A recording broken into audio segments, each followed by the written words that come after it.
qu'on allait être coupé de tous les réseaux, pas d'accès au monde extérieur pendant 10 jours.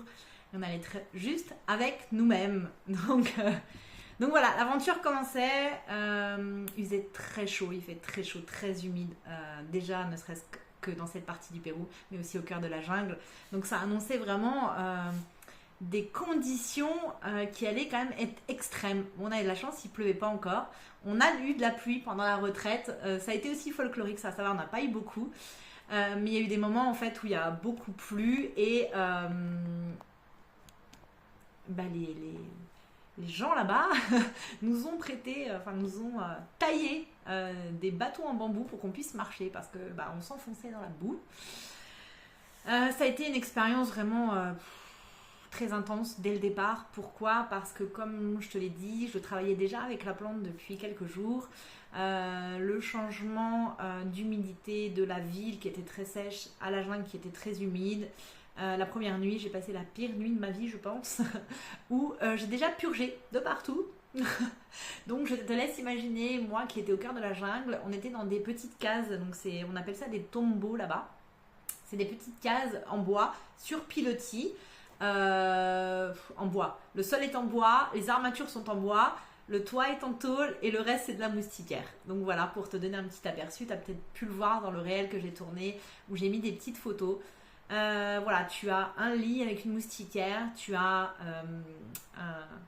un hamac, tu as une table, une chaise et 2 petites étagères et tu vas vivre là pendant 10 jours.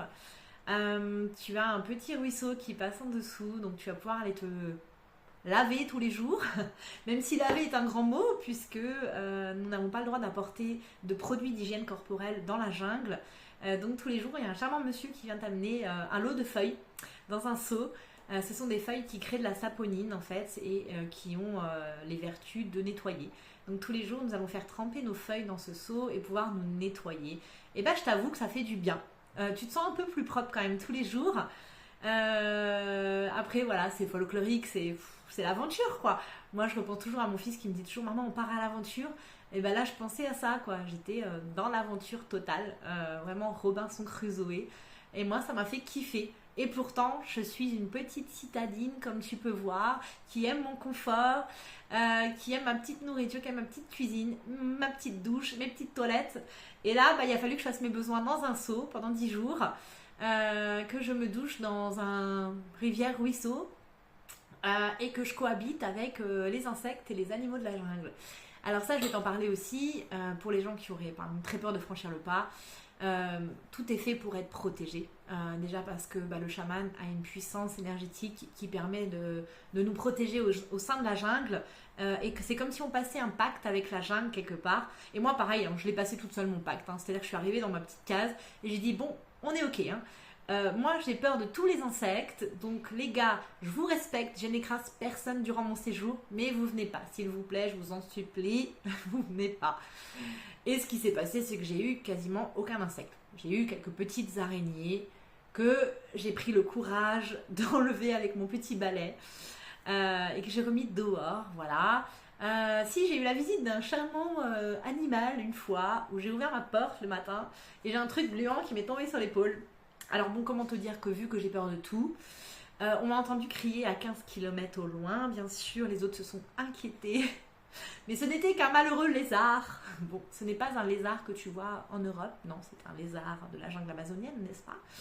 Donc un truc, voilà, quand tu sens un truc gluant comme ça te tomber dessus dès le matin, généralement tu te demandes ce que c'est et tu peux peut-être te dire que c'est autre chose. Étant donné qu'il y a des mygales et des trucs comme ça, je t'avoue que je ferai moins la maline là si j'y retourne, je regarderai à 2 fois en haut avant d'ouvrir ma porte. Mais bref, le message du lézard était sympa aussi parce que dans le fond, cet animal avait un message à me faire passer et c'était cool, c'était chouette. Les cérémonies ayahuasca, il y en a en tout et pour tout 5, une fois tous les 2 jours, qui se passe au coucher du soleil. Donc au coucher du soleil, on est tous invités à se réunir dans la Maloca. La Maloca, c'est un endroit, tu as pu le voir aussi dans Montréal, c'est un endroit ouvert en bois, avec un toit en chaume, Et on est au contact de la nature, mais on est sur un sol en bois immense où on va tous être là réunis pour faire les cérémonies. Donc tous les soirs, à la tombée de la nuit, on commence les rituels ayahuasca. Des rituels qui sont vraiment beaucoup dans l'amour, la bienveillance, le respect, la foi. C'est vraiment un espace vraiment de bienveillance. On va effectuer 4 cérémonies comme ça et la dernière cérémonie elle va être au lever du jour. Donc ça aussi c'est une expérience qui est vraiment chouette parce que c'est différent. D'habitude on voit personne parce qu'il n'y a pas de lumière, hein. Il y a juste une petite bougie allumée. On ne peut pas utiliser de lampe blanche parce que sinon on pourrait sortir les gens de leur travail profond. Donc il n'y a pas de lumière. Et donc ça c'est quelque part un beau travail d'introspection parce qu'on va aller voir dans nos noirceurs, hein, dans tout ce qui est bloqué à l'intérieur de nous et on est dans la totale pénombre à part la lune qui nous éclaire. Et ce dernier jour on va travailler dans la lumière, donc au lever du jour on se réunit tous et c'est une cérémonie qui vient clôturer tout le processus de 10 jours, donc ça c'est juste chouette. Avant ça, j'ai envie de te parler aussi de tout ce qu'on fait dans la jungle. Qu'est-ce qu'on fait dans la jungle quand on fait ayahuasca? On fait pas grand-chose en fait.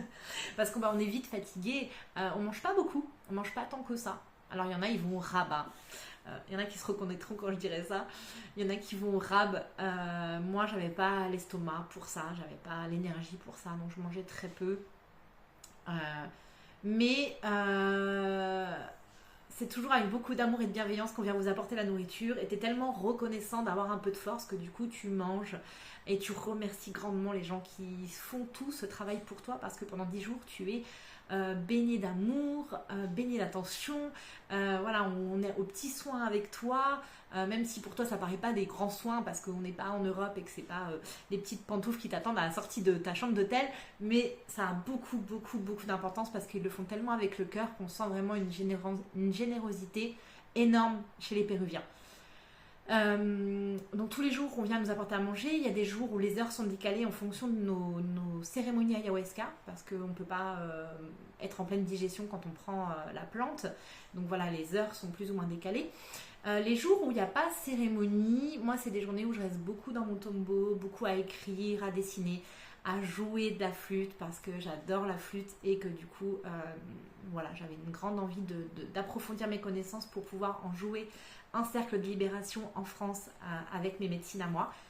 Voilà, je passe beaucoup de temps là à faire mon petit truc et il fait tellement chaud que j'ai pas envie de bouger, tu vois. Mon corps il est lourd, donc je suis là sur mon petit hamac et je pense à tout ce que je suis en train de vivre.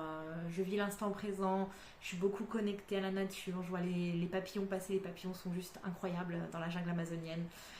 Voilà, je vois des colibris de temps en temps, j'entends les singes qui passent. Enfin, c'est vraiment, on est vraiment baigné, on est au cœur de la jungle. Tu dors avec le bruit de la nature. La nuit, quand tu t'endors, il y a tout le vrombissement de la jungle qui se met en route. Et ça, c'est juste une expérience à elle-même, hein. Le vrombissement de la jungle, c'est un truc que tu te souviens toute ta vie. C'est-à-dire que tu rentres en France, quand tu es dans ton lit avec ce silence, tu te dis merde, j'ai presque peur, quoi. Presque le vrombissement de la jungle, c'est quelque chose qui te rassure. Bref, donc voilà, je vis mes journées comme ça, j'attends qu'on m'apporte à manger, et puis je vis l'instant présent. Là, pour le coup, je vis vraiment l'instant présent, dans le silence,